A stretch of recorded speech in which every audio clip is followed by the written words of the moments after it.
Fala galera, beleza? Estamos aqui mais um dia no Paraíso. Eu sou o professor Everaldo e estou trazendo para vocês aqui mais um dia de Talking Show. Lembrando aí, ó, que cada semana aí é um apresentador diferente, beleza? E essa semana a gente tá com uma programação fantástica, uma galera de peso aí, uma galera forte. Então, ó, hoje a gente tem o Wilton representando a galera da matemática, tem também aí, ó, a professora Daiane, que tá com a galera de humanas, representando a natureza, a professora Cássia. E aí, ó, nada mais, nada menos do que ele, Johnny Depp, mentira, Johnny Peter aí, ó, representando a galera de linguagens, hein? Então, ó, uma salva de palmas pra essa galera aí, ó.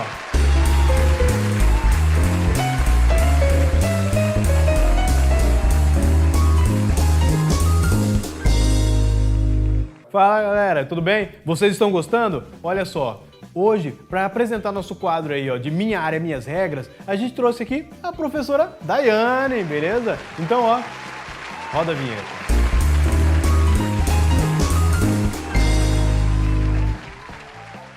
Boa tarde, professora. Então, ó, como você sabe, a gente está trabalhando aqui, ó, as questões de eletricidade, certo? Então, eu gostaria muito de saber como são as questões de eletricidade na prova aí de Ciências Humanas. Oi, professora Everalda, é com muito prazer que eu venho participar do quadro Minha Área e Minhas Regras, e eu agradeço imensamente pelo convite, espero contribuir com todos vocês, tá bom?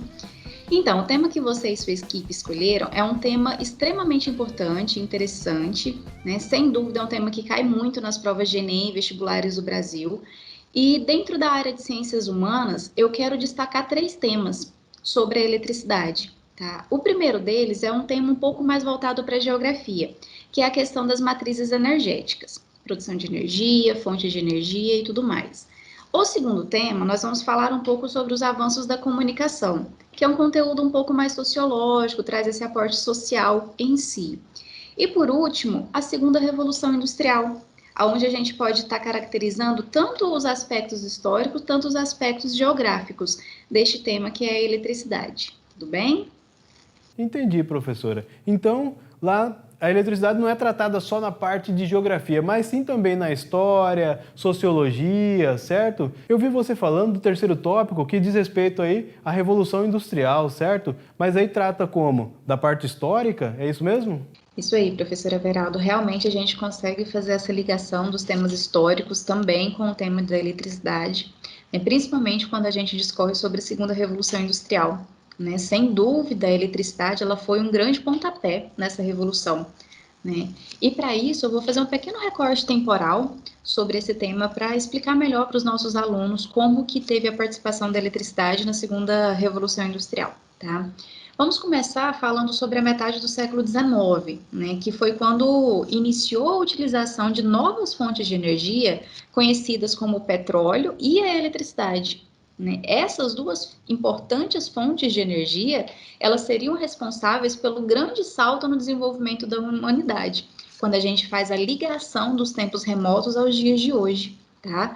Dando um destaque maior ao tema central do nosso programa de hoje, que é a eletricidade, e falando sobre esse tema, que é a segunda Revolução Industrial, vamos então entender que essa nova força que foi a criação da eletricidade, o surgimento das primeiras máquinas realizadas através dos processos elétricos, né? A eletricidade, então reconhecida como força motriz, ela possibilitaria um novo impulso no processo de industrialização do mundo, tá? Então, rapidamente, a eletricidade ela passou a substituir a máquina a vapor, que foi o destaque principal da primeira revolução industrial. Então, agora nós estamos percebendo que a revolução ela sai da Inglaterra através de todo o seu pioneirismo, né, o pioneirismo inglês que conhecemos na primeira revolução industrial, e ela começa a se espalhar pelo mundo, principalmente por aqueles países envolvidos na Segunda Guerra Mundial. Por exemplo, os Estados Unidos, França, a própria Inglaterra em si, Rússia, o Japão, né? Então, a industrialização ela começa a se expandir. Se a industrialização se expande, os meios de produção também vão se expandir. E essa grande força motriz que foi a descoberta da eletricidade através das máquinas foi o grande destaque da segunda revolução industrial. Né? Então, nós temos a substituição do carvão e a da máquina a vapor pelo petróleo e a eletricidade. Olha, então em regiões e países que possuíam reservas de carvão mineral, que não possuíam, né, melhor dizendo, reservas de carvão mineral, a energia hidráulica, ela passou a ser substituída para gerar a hidroeletricidade. Então, onde não se tinha produção do carvão mineral, que era a base da energia daquele período, o que eles fizeram? Eles começaram a utilizar a energia elétrica, não é mesmo? E essa energia elétrica era criada, né? Ela surgia através da energia hidráulica, né? Através da geração da hidroeletricidade. Então, tudo isso acabou influenciando ainda mais e fortemente a expansão industrial no mundo. Quanto mais recursos, maior vai ser a expansão do tipo de produção em todo o mundo, né? Então, com essa nova etapa, o emprego da energia elétrica, o uso do motor, a explosão, os corantes sintéticos, a invenção do telégrafo, né? É interessante reprisar e lembrar o tema que nós acabamos de discorrer sobre os meios de comunicação, né? Então, todas essas invenções, pessoal, impulsionaram a exploração de novos mercados, assim como a aceleração do ritmo industrial. E a energia elétrica estava ali, presente, né? Sendo um dos grandes pontapés para esse desenvolvimento no mundo inteiro. Então, dessa forma, nós percebemos que vários cientistas passaram a debruçar na elaboração de teorias e máquinas capazes de reduzir o custo e também o tempo de fabricação dos produtos, né, que pudessem, então, ser consumidos em escala cada vez maior, gerando mais lucro, gerando mais capital. E é claro, né, meu povo, que as máquinas elétricas, elas vieram se desenvolvendo rapidamente, e a partir desse período. Né? E hoje, contamos com as mais tecnológicas ferramentas de produção industrial. Então, sim, né, quando a gente afirma a segunda revolução industrial se liga com o tema de eletricidade nas avaliações, nas perguntas, é claro que se liga, porque nós temos que na segunda revolução industrial houve essa substituição da matéria-prima que antes era utilizada na primeira revolução para a produção energética, que era o carvão, passando agora à utilização do petróleo e da eletricidade. Então é muito importante a gente se atentar aos detalhes, a como que a eletricidade ela veio se envolver na revolução industrial, na segunda revolução industrial, assim como que a eletricidade ela facilitou o desenvolvimento das máquinas e do processo industrial, tá bom? Espero ter contribuído também com esse tema na história, né, no desenvolvimento da eletricidade através dos temas históricos. Pô, interessante, ok, professor, mas teria alguma forma, assim, de explicar esses conteúdos, discutir isso com os alunos de uma forma muito, assim, muito mais clara? Perfeito, professora Veraldo. Eu concordo que na prática será mais fácil da gente conseguir visualizar, né, os temas que eu estou tentando explicar para vocês sobre eletricidade, tá?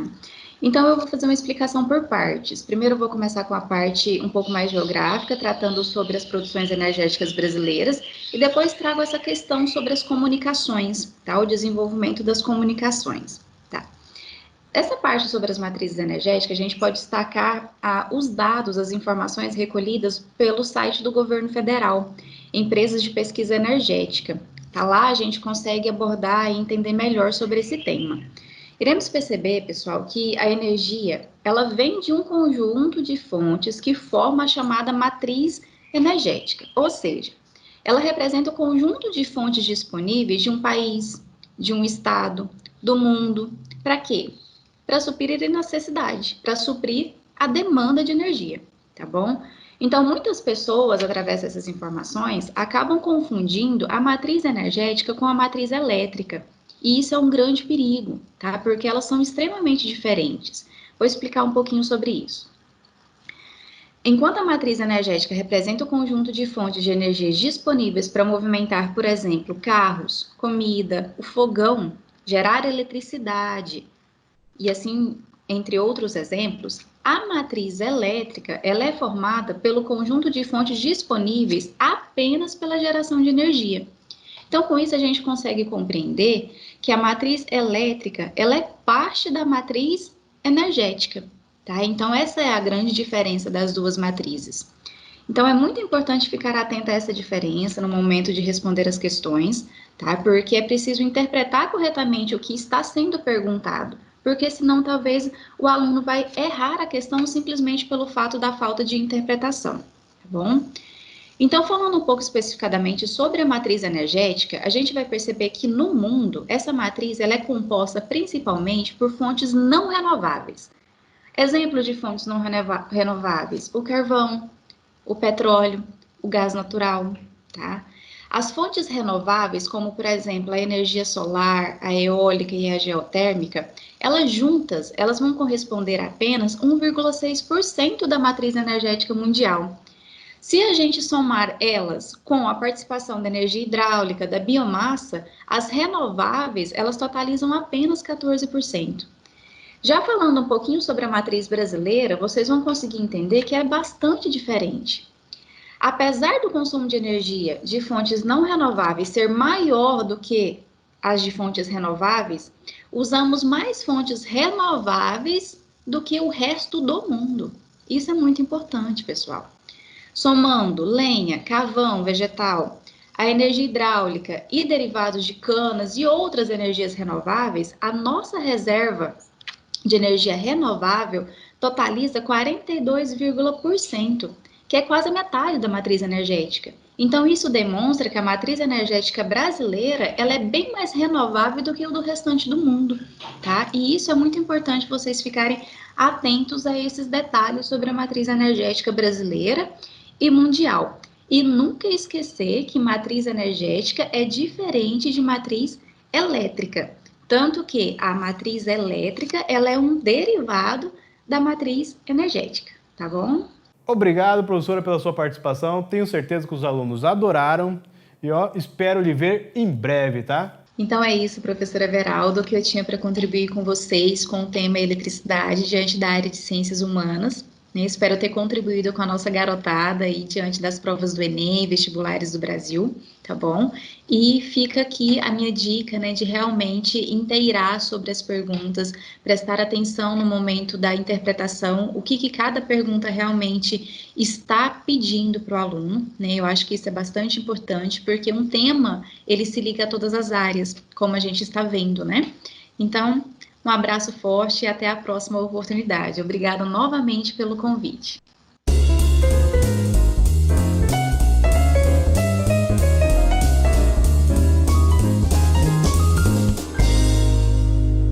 Bom, galera, dando continuidade ao nosso Talking Show, eu vou trazer aqui pra vocês um cara de peso, um cara que é fera, o inigualável, o incontestável, o inoxidável, Johnny Peter! Vem pra cá, garoto! Opa, cheguei! Obrigado, professor Jacob, quis dizer Everaldo. Quero agradecer pelo convite. Quando o Everaldo me chamou, eu me senti assim lisonjeado. Eu vim às pressas para trazer um pouquinho dessa relação do que seria a eletricidade com o movimento literário. E estou muito feliz por estar aqui com vocês. Me sinto realmente prestigiado. Olha, uma alegria, um orgulho tão grande que eu não sei nem o que dizer, tá bom? Então espero que hoje seja uma... Tá bom, né, Johnny? Vamos lá. Já falou essa lenga-lenga aí, agora vamos pro que interessa. Tá bom. Explica pra gente aqui, qual que é a ligação que tem aí, eletricidade com a linguagem, cara. Fala pra gente um pouquinho disso aí. Então, Mr. Careca, quis dizer Everaldo. Seguinte, se for para trabalhar a eletricidade relacionado à linguagem, eu pensei no século XIX. Porque a segunda revolução industrial, que é a revolução dos meios de produção de energia, se deu ali no século XIX. E ali, galera, há mais de 4 escolas literárias ocorrendo simultaneamente. Nós temos uma parte do romantismo, parnasianismo, simbolismo, naturalismo e, para finalizar, realismo. Só que eu não vou falar de todas elas não, tá? Eu separei apenas 3: parnasianismo, simbolismo e realismo.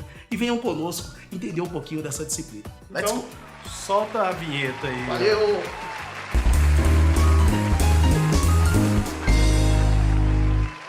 Bom, galera, agora que eu estou sozinho e por medida de segurança, eu já posso tirar aqui a minha máscara, tá bom? Para eu poder falar melhor, me comunicar bem com vocês, tá? O Everaldo trouxe a temática de eletricidade, que ocorreu ali no século XIX, e pediu para eu relacionar com a minha matéria, que é a área de linguagem. Então, o que acontece? Posso trazer para ele várias escolas literárias. E eu trouxe apenas 3 de todas as escolas que ocorreram ali no século XIX, simultaneamente, para poder discutir com vocês.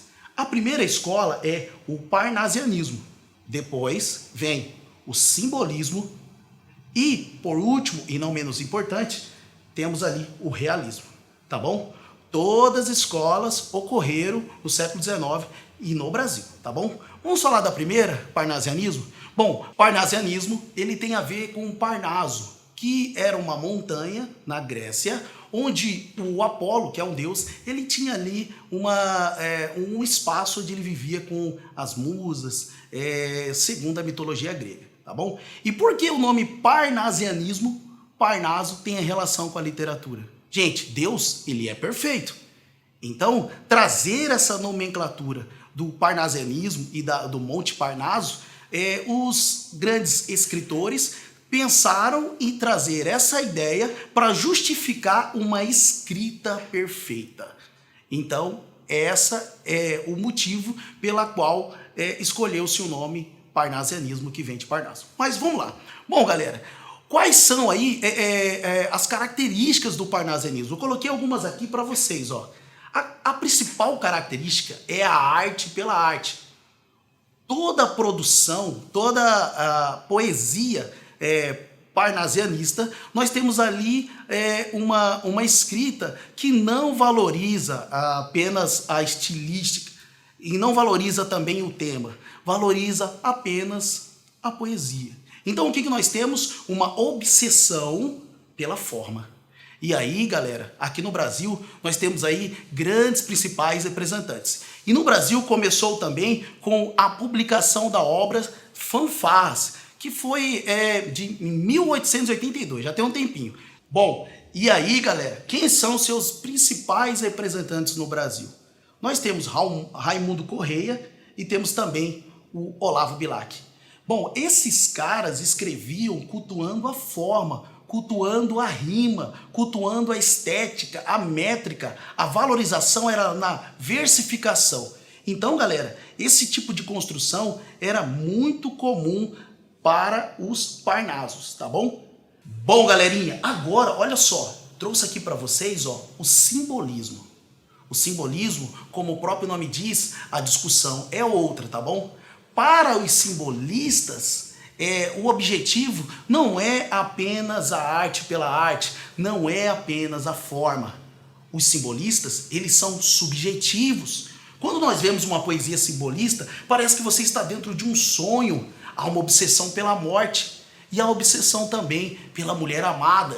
Vou trazer para vocês aí, ó, alguns principais representantes simbolistas. Por exemplo, no Brasil tem o meu favorito, seu nome, Alfonso de Guimarães. Alfonso de Guimarães, ele escrevia justamente nessa pegada de escapismo pela morte e pela busca da mulher amada. Vejamos então, senhores, um trecho de um poema de Alfonso de Guimarães. Seu nome, O Leito. Ontem, à meia-noite, estando junto a uma igreja, lembrei-me de ter visto um velho que levava às costas isto, um caixão de defunto. O caso nada tem de extraordinário. Quem? Um velho? A levar um caixão? Tal ainda não viu?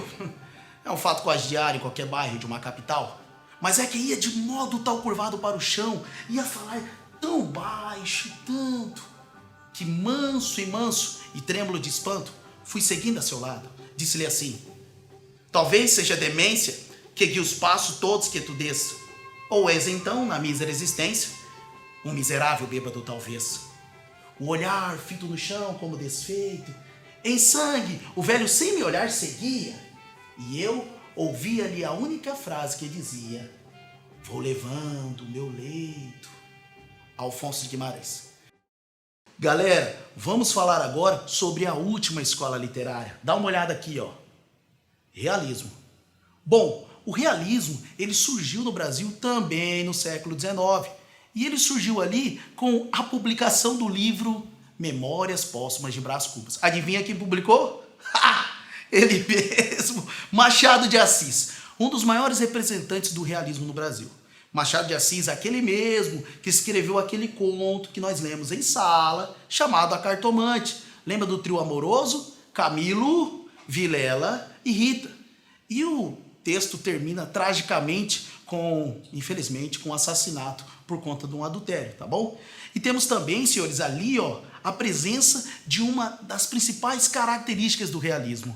Além da retratação da realidade, é claro que o nome é autoexplicativo, realismo se trata da retratação da realidade, temos também a presença de uma forte figura de linguagem, a ironia. Nesse conto, a Cartomante, nós temos ali a presença muito forte da ironia. Como? Ó, o título diz, Cartomante, quer dizer, ela tem poderes sobrenaturais, ela é excelente. É tipo quando nós olhamos para um médico, um jogador de futebol e nós dizemos assim, ó, ele é o cara, ele é o médico, ele é o jogador de futebol. Mas na verdade, senhores, nós percebemos que a Cartomante nada mais era do que uma charlatã. Ela não tinha poderes algum. Então aí nós temos a ironia muito presente. Machado de Assis também escreveu outros importantes livros, como, por exemplo, vocês já sabem, de cor, o livro Memórias Póstumas de Brás Cubas, onde Brás Cubas ele tenta ali se encontrar, ele tenta achar um significado para a vida, um homem rico que depois perde tudo por viver na prostituição, tenta ali uma vida política e nada dá certo, se apaixona por uma meretriz intitulada Marcela. Então nós vemos ali o retrato do que era a sociedade realmente do século XIX. Olha, e o realismo, ele se opõe aí ao romantismo, uma escola um pouquinho antes. O romantismo, por sua vez, ele é subjetivo, ele retrata o sentimentalismo, a fuga pela morte. Mas, no realismo, não. O realismo, nós temos outra pegada. Vamos então a Dom Casmurro. Dom Casmurro que traz ali o Bentinho, apaixonado por Capitu, e em plena adolescência, ali com 15 anos, eles se apaixonam, e aí a Dona Glória, vendo que Bentinho estava apaixonado e ela tinha feito ali uma promessa, coloca, portanto, Bentinho ali no seminário, e aí vocês teriam que ler o livro para entender um pouquinho mais sobre isso. Mas o que está muito claro aí, quais são os retratos do realismo? O adultério. Será que Capitu traiu ou não traiu? Eis a questão, tá bom? E mais à frente, senhores, o Fernando Sabino, ele escreve um livro bem interessante que diz assim, ó, O Amor de Capitu, onde ele retrata ali a oposição e a visão de Capitu sobre essa trama. Bom, galera, sem mais delongas, o que eu quero dizer é que o realismo, ele tem como característica fazer uma crítica social. A linguagem é mais simples, é mais objetiva, e o foco é no homem e no seu cotidiano, tá bom?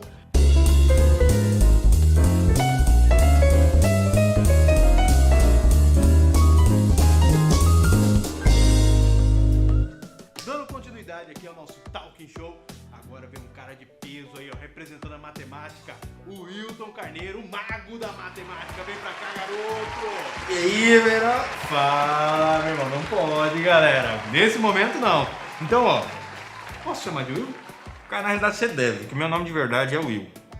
Esse nome que eles colocaram aí, que o Everaldo me chamou de Wilton, na realidade é um complô do cartório de todo o governo para me desestabilizar e desmoralizar. Mas o meu nome de verdade é Will. Cara, nossa senhora. E sabia que isso acontece comigo também? Ué. O meu nome é Lindão, mas a galera teima em me chamar de Everaldo. Sabe como é, né? Fake news. Mentira. É verdade. Então, Will, como a gente sabe aí, ó, a área de natureza e a área de matemática estão intimamente ligadas, não é verdade? Não tão íntimo assim, mas eu entendi o que você quer dizer. Tá mais ou menos. Tá bom, vamos lá. Resumindo, então, ó, a área de natureza e a área de matemática, elas têm uma relação aí, ó, porque para resolver alguns exercícios de natureza, lá da questão de física, química, é preciso conhecimento em matemática, não é verdade? Não, de fato, e além desse conhecimento em matemática, a gente percebe que essa ausência de matemática básica, propriamente dito, é um fator que contribui muito para a dificuldade do nosso aluno que está do outro lado aí na hora da resolução. Poxa vida, que bacana, hein, galera? Então, ó, se liga agora aqui, ó. O Wilton vai participar com a gente aqui de um quadro muito bacana, que é o Explicando no Quadro, beleza? Então, ó, chama a vinheta aí.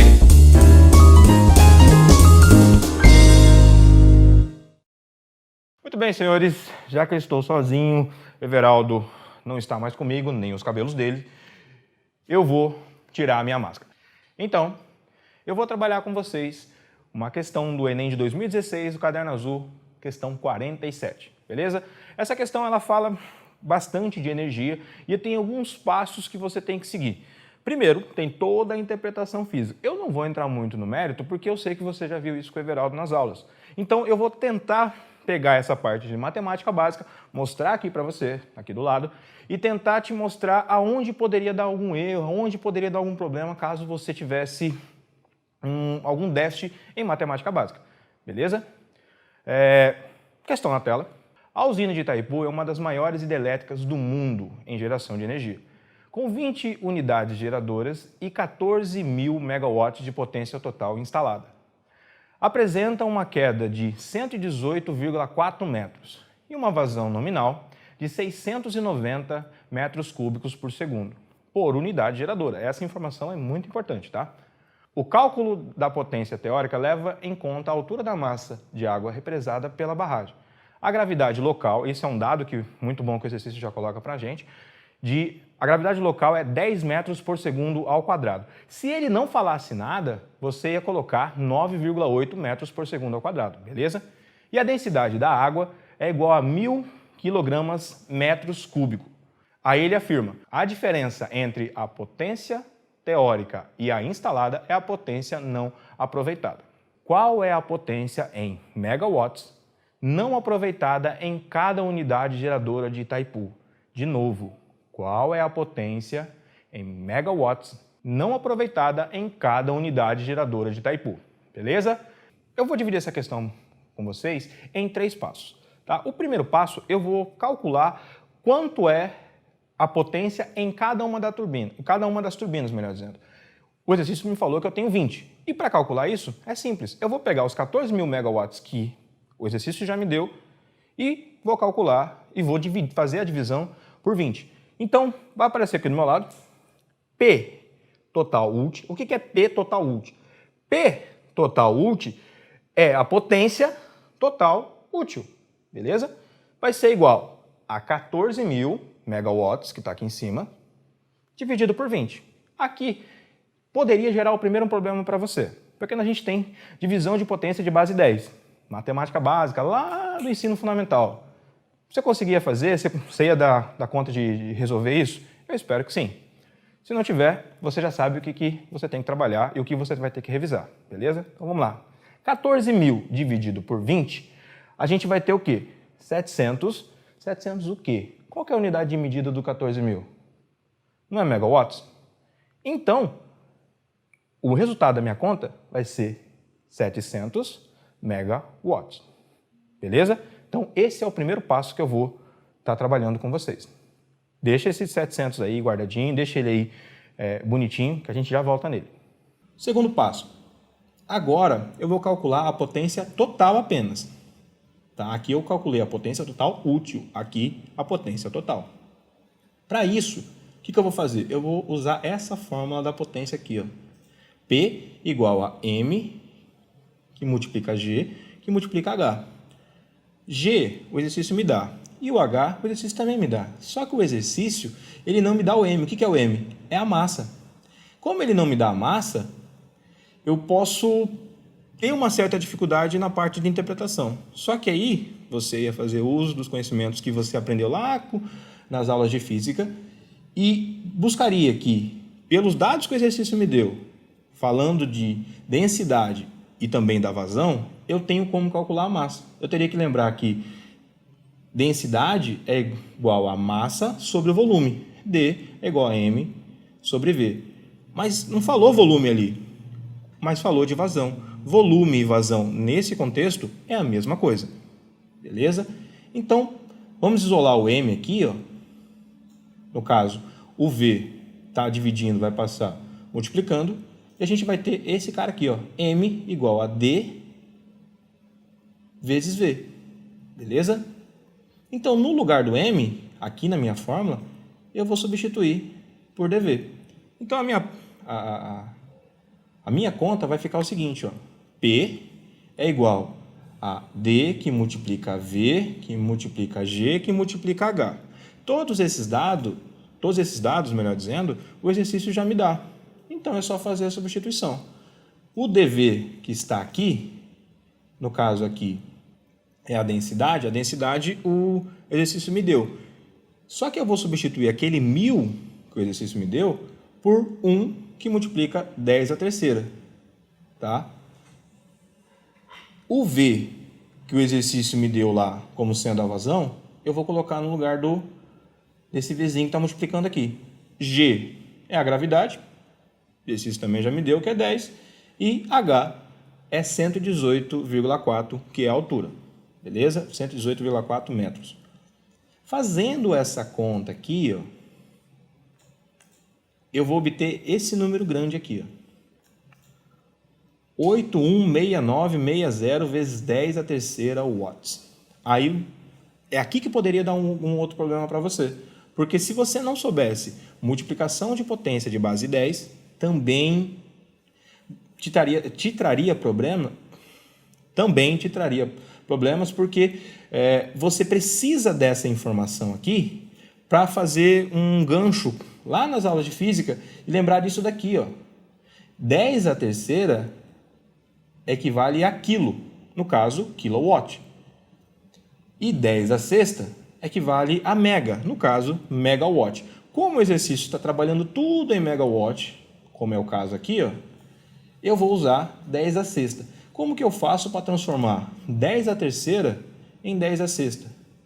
Nesse caso aqui, bebê, ó, bem simples. Eu vou andar com essa vírgula que está aqui ao lado do zero, 3 casas para a sua esquerda. Então, o que eu vou fazer? Esse cara que está aqui, ó, 816960 vezes 10 à terceira watts, vai ficar, depois de eu transformar ele em megawatt, ele vai ficar 816,96 megawatts. Então, está pronto praticamente a minha conta. Olha só o terceiro passo. Potência dissipada é dada por... Porque é isso que o exercício... E você vê como o exercício ele é bonzinho. Ele já fala isso para você. Ele fala, ó, a potência dissipada é a potência total menos a potência útil. A potência total a gente já fez aqui, ó. A potência útil a gente fez lá no primeiro passo. Então, é só substituir. Potência dissipada é igual a 816,96 menos 700.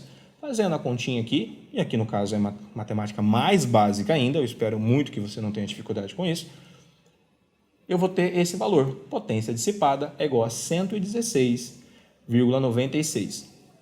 Resposta letra C da prova azul, questão 47. Beleza? É isso, bebê. Então, bebês, vamos recapitular um pouquinho o que nós fizemos aqui. Eu te dei uma questão de ciência da natureza que tinha parte de interpretação, que você tinha que saber, tinha que ter, isso não tinha jeito, mas também tinha a parte de matemática básica. E se você não sabe isso, isso pode e vai prejudicar você. Para essa questão, o que você precisava de saber sobre matemática básica? Potência de base 10, multiplicação e divisão nesse caso, e também multiplicaçãozinha simples e também subtração. Beleza? Espero que você tenha entendido e a gente volta daqui a pouquinho. Tchau, tchau.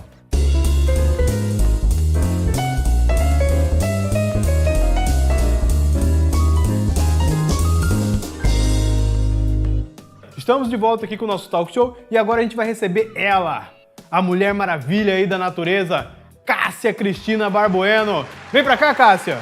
Retornando aqui com o nosso talk show aqui de frente com o Enem, a gente está aqui com a professora Cássia, que é uma professora de formação biologia, certo, professora? Isso mesmo. Mas também trabalha aí, ó, atua na área de ciência da natureza com química e física.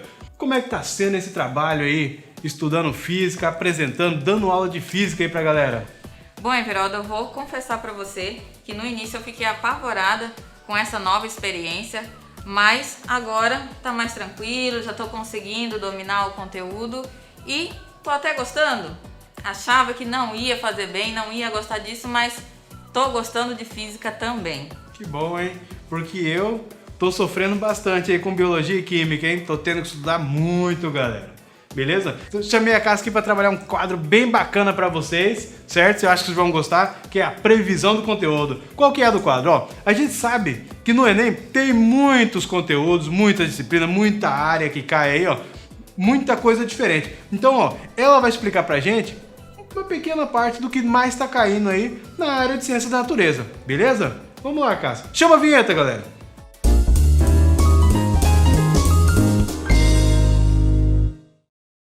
Bom, pessoal, vamos lá. tirar aqui um pouquinho para facilitar. E vamos de muita chuva, muita umidade, olhando aqui no nosso mapa, na região norte, um bom conteúdo para a gente trabalhar sobre fontes energéticas. Quando a gente fala de fontes energéticas que tem muita água, muita umidade, logo vem à mente o conteúdo referente às hidrelétricas. Hidrelétricas é algo que volta e meia está caindo no Enem, tanto na área de ciência da natureza e pode abranger outras áreas também. Qual é o objetivo de se estudar as hidrelétricas, por exemplo? Na verdade, nós sabemos que existem fontes de energia que são tidas como limpas e aquelas que não. A hidrelétrica ela é bastante conhecida como uma fonte de energia limpa, porém não é bem assim. Se a gente for estudar a fundo esse conteúdo para o Enem, nós vamos descobrir que a hidrelétrica ela é uma fonte poluidora, ela vai causar um impacto ambiental. Por mais que a gente utiliza bastante, mas eu preciso separar ela de duas formas. Como assim? Quando eu falo de hidrelétrica, ela tem um alto impacto ambiental quando eu vou trabalhar com a implantação. E depois dela implantada, esse impacto minimiza. Agora, na implantação, como é que fica todo esse impacto? Para implantar, nós precisamos desviar cursos de rios, nós precisamos montar barragens e essa barragem vai ser inundada. Quando se inunda essa barragem, toda aquela parte de vegetação ali fica submersa e ela começa a se decompor.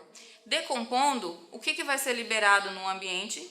Nós sabemos que todos os restos de matéria orgânica, eles geram gás metano e dióxido de carbono.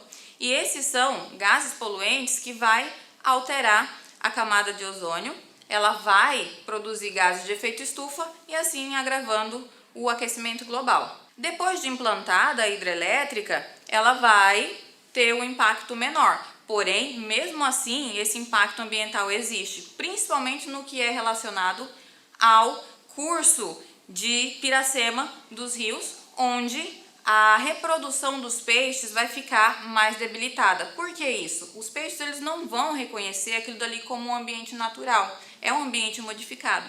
E ele vai ter uma dificuldade para a reprodução e desova ali. Então esse impacto é o mais evidente. Porém, nós precisamos saber que além da parte ambiental, tem também a parte econômica. Qual que é a finalidade dessa hidrelétrica? É, na verdade, converter a energia produzida pela movimentação das águas em energia elétrica a partir do fluxo do rio. E nas outras regiões, professora Cássia? Bom, Everaldo, vamos continuar analisando as outras regiões. Se eu for analisar aqui no mapa mais na região central, vamos pegar ali a região do centro-oeste.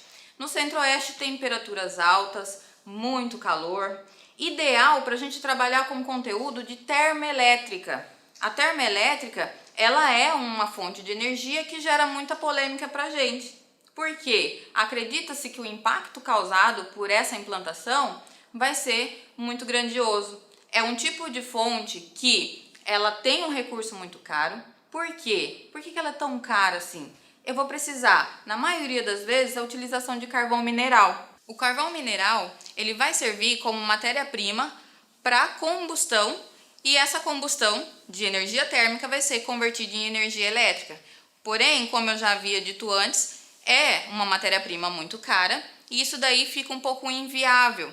E esse recurso para a gente vai ser substituído por outras questões. Porém, tem uma época do ano que a gente realmente necessita desse tipo de fonte energética. Além disso, o que podemos ver?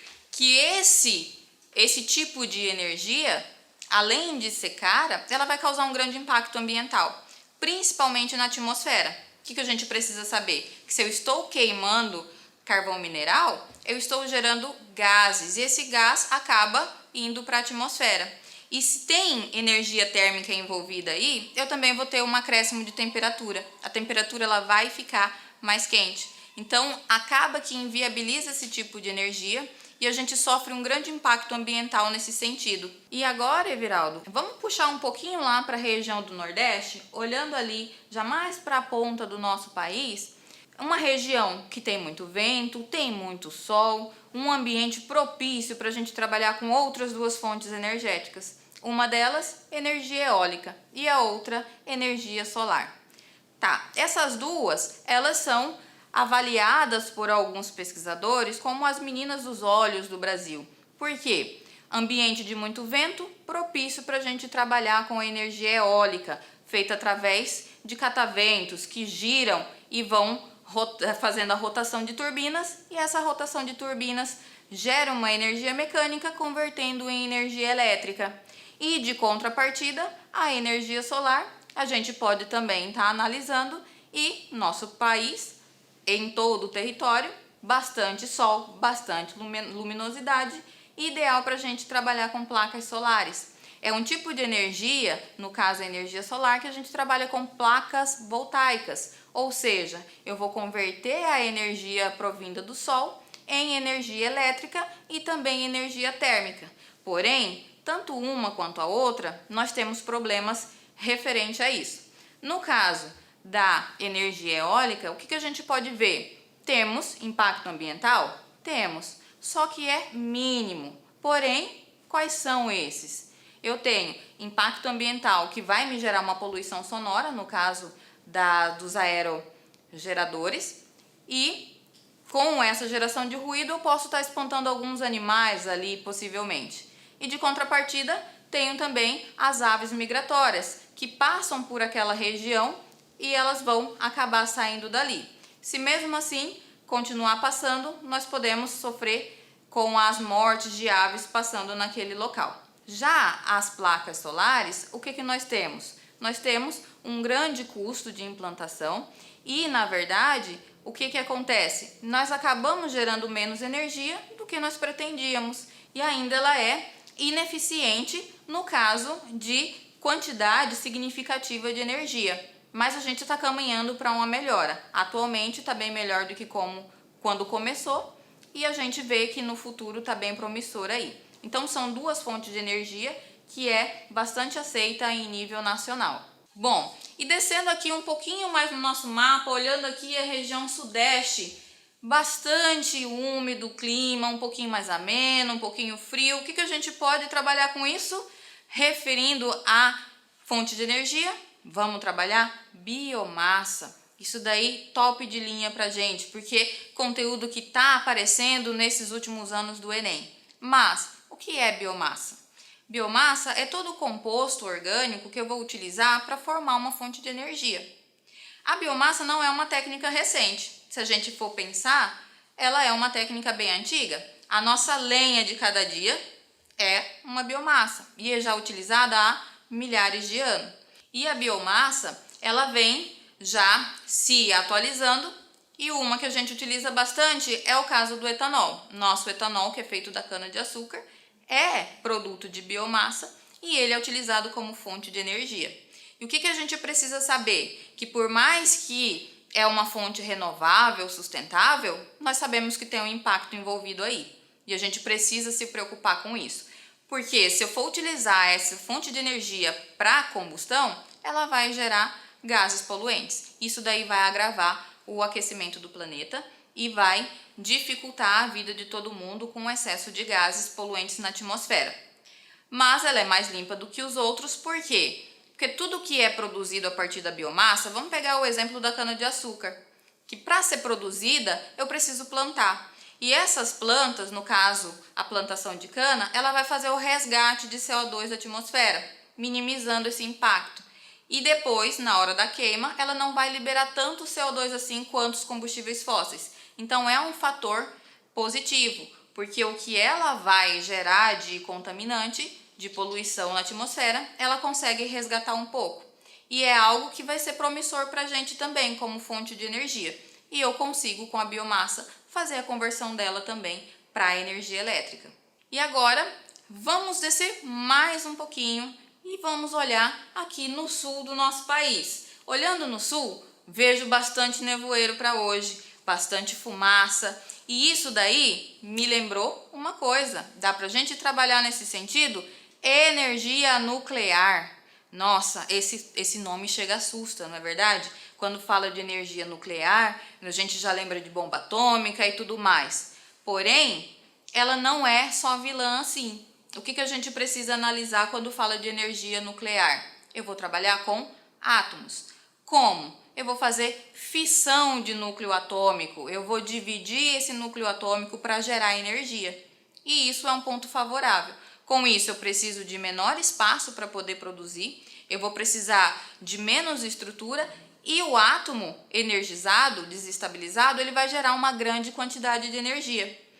Problemas ambientais existem? Existem, mas não é tudo aquilo que a gente está pensando, tá? E o que a gente vai ver nesse sentido? Que impacto ambiental que for acontecer vai ser por aquecimento das águas. Aí vocês vão falar assim, nossa, mas aquecimento de água? Por quê? Geralmente quando eu tenho uma usina atômica, o que vai acontecer? Ela, por conta da fissão dos átomos, já vai gerar muita temperatura e gerar também bastante vapor de água. E eu preciso resfriar esse vapor de água, tornar ele líquido porque eu preciso. E a maioria das vezes o que eles vão fazer? Uma canalização em uma parte oceânica para esse vapor de água passar por dentro desse cano, se condensar novamente e voltar ao seu estado natural, seu estado normal. Só que de contrapartida, esse vapor que está aquecido ali, ele vai acabar aquecendo a água dos oceanos. Isso é um impacto para algumas espécies marítimas, umas espécies aquáticas que vão sofrer com isso. E assim, essas espécies vão acabar se extinguindo. Porém, ela não vai causar nenhum surgimento de gás de efeito estufa. Nós vimos que as outras fontes de energia geram gases de efeito estufa. No caso da energia nuclear, não. A única coisa que ela vai ter como subproduto é o vapor de água. E ela vai aquecer a água dos rios e mares. Porém, eu tenho que tomar cuidado com a destinação desse resíduo atômico. Isso daí é um grande problema. Se não tem vazamento, beleza. Se acontecer um acidente igual aconteceu em Chernobyl e em Fukushima, aí é devastador. Mas o risco de acidente é muito baixo e as tecnologias que nós temos hoje é bem favorável para esse caminho. E a gente já utiliza esse tipo de energia e está sendo bem promissora. Então, Everaldo, isso é o que eu tenho para nós hoje. E qual que é a previsão para amanhã, professora? Então, Everaldo, para amanhã temos sol forte, dia quente em toda a região do país.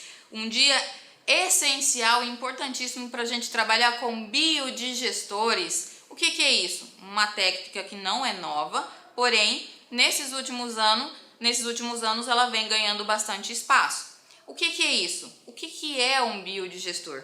Um biodigestor nada mais é do que vou pegar compostos orgânicos, restos de animais, de vegetais, vou colocar em bolsões ou em cisternas submersas e essa decomposição desses dejetos de animais, restos orgânicos, vai formar o quê? Na ausência de oxigênio, libera outros gases. Quais são os principais gases gerados pelo biodigestor?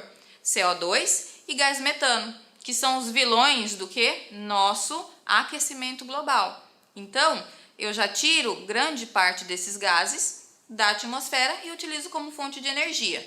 Depois, como é que isso vai acontecer? Eu retiro esses gases dali, ele vai passar por um outro produto, por um outro duto, por exemplo, vai movimentar algumas pás ali, vai gerar energia mecânica, dessa energia mecânica ele consegue converter em energia elétrica. Mas é só para isso que ele serve? Não, eu posso utilizar ele também como combustível.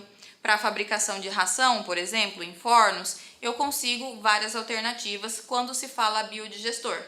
E é um dos conteúdos que a gente precisa ficar esperto porque pode estar caindo nas provas. Assim como nós já vimos em algumas questões anteriores que já caiu esse assunto sobre biodigestores. É isso, Everaldo, que a gente tem para hoje e para amanhã.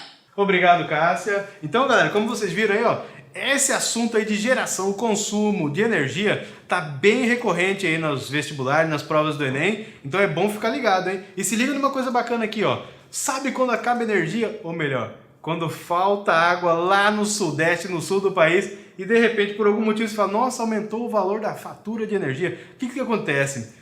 Quando falta água lá no nordeste, lá no sul do país, aumenta o valor da conta de energia para todo mundo. Por quê? Porque todas as usinas estão interligadas. Quando falta água numa usina dessa, ela não vai poder produzir. Então, as usinas daqui vão ter que produzir mais para poder manter a usina de lá, beleza?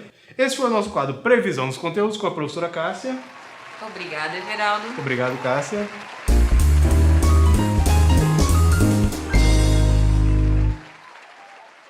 Então, galera, mais um momento especial aqui, um dos momentos mais esperados do nosso programa. E aqui é a hora do macete. Mas se liga aqui, ó. Não adianta a gente saber o macete para conseguir encontrar as equações se a gente não sabe onde utilizar essas equações, não é verdade? Então, ó, se liga aqui, ó. Eu vou mostrar para você o macete e vou te ensinar onde usar esse macete, beleza? Eu vou te definir quais são as equações, o que significa cada letrinha daquela que aparece na nossa equação, certo? Então, ó, vamos começar aqui, ó, pela equação da lei de Ohm. Qual que é a equação da lei de Ohm? Lembra, você ri. Mas, professor, o que significa? Ó, a lei de Ohm vai dizer o seguinte, vai aparecer aqui a equação. Se liga aqui, ó. Equação está dizendo pra gente o seguinte, tensão elétrica, que é o V, vai ser igual a resistência, que é o R, vezes a corrente elétrica. Então lembra, tensão elétrica, resistência elétrica e corrente elétrica. V igual a R vezes I. Lembra disso aí, ó, você ri, beleza? Então, ó, se liga comigo aqui, ó. O que significa aí a tensão, resistência e corrente? Tensão elétrica nada mais é do que a diferença de potencial entre dois pontos. Mas que diferença de potencial é essa? Diferença de potencial elétrica. Por quê? Ó, se liga no exemplo, cara. Lá, quando você vai fazer lá na sua casa uma instalação elétrica, você quer lá instalar 100 volts na sua casa. Então você tem que pegar um ponto de referência, que vai ser o neutro, que tem tensão elétrica com 0 volts, e outro cara que está acima, que, por exemplo, aí, ó, a nossa fase, beleza? Que tem lá os 100 volts. Dessa forma, você vai conseguir ter uma diferença de potencial de 100 volts, ou seja, uma tensão elétrica de 100 volts. E a resistência elétrica? No circuito elétrico, quando a gente fala de resistência, lá no circuito elétrico, ela é o componente que vai se opor à passagem da corrente elétrica, ela atrapalha o movimento dos elétrons, certo? Então, ó, se lembra, tensão elétrica, resistência elétrica e tem mais a corrente. Eu não acabei de falar da corrente? Que quem atrapalha a passagem dela é o resistor? Mas o que é essa corrente? A corrente nada mais é do que o fluxo ordenado dos elétrons. Então os elétrons estão direcionados, certo? Então, ó, e como é que eu faço aí, ó, para descobrir, por exemplo, a quantidade de elétrons que está fluindo por ali? Se eu olhar, vamos dizer que eu abri um fio e vou olhar ali quantos elétrons estão passando. Pensa comigo. É só eu ver ali, ó, o número de elétrons, ou melhor, vai lá, peraí, voltando aqui. Então, ó, se liga comigo aqui, ó. Se eu quero saber a quantidade de carga ali, ó, a corrente elétrica, é só eu verificar a quantidade de carga que está passando num fio em determinado tempo. Lembra da equação? Ó, já se ligou? Corrente elétrica, então, ó, por definição, é a quantidade de carga elétrica que flui em um fio em um determinado tempo, beleza? Ó, beleza, então você já sabe aí, ó, a equação da primeira lei de Ohm. Então, se liga no seguinte. E se eu quiser saber a potência consumida no circuito? Lembra? Pio. Pio. Mas, professor, de onde vem isso? Pio. Potência, ou seja, P, é igual a tensão, ou melhor, corrente, vezes a tensão elétrica. Se liga aqui, ó. O U e o V têm o mesmo significado, que é voltagem, tensão elétrica. Então, ó, potência é igual a corrente, que multiplica a tensão elétrica. P igual a I vezes U. Se ligou aí? P igual a I vezes U. O quem que faltou? Potência. Corrente a gente já sabe o que é, tensão a gente já sabe o que é, e a potência o que é? A quantidade de energia consumida num determinado tempo. Se ligou?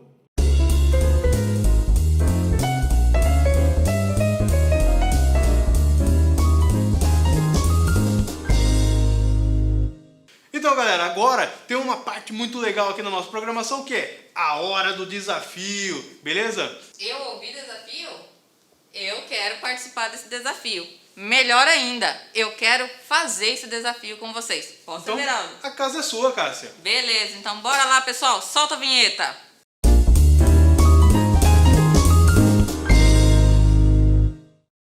Bom, pessoal, a questão é o seguinte. Primeiro, deixa eu só tirar minha máscara, que agora eu já estou sozinha. Podemos ficar mais tranquilos. É o seguinte agora, hein? Desafio feito. Tá vendo essa questão aqui? Dá uma olhadinha bem nela. Se puder, já dá um print na tela. A questão é, questão 48, prova azul, Enem 2016. fala sobre biodigestores. Então, esse é o desafio que vocês têm para essa semana. Bora lá, caderninho, caneta, vamos anotar. Bons estudos, pessoal, e até a próxima. Valeu, galera, espero que tenham gostado. Esse aqui foi o De Frente com o Enem com a galera da natureza. E não perca o nosso próximo Talk Show com a galera de linguagens, beleza? Até a próxima.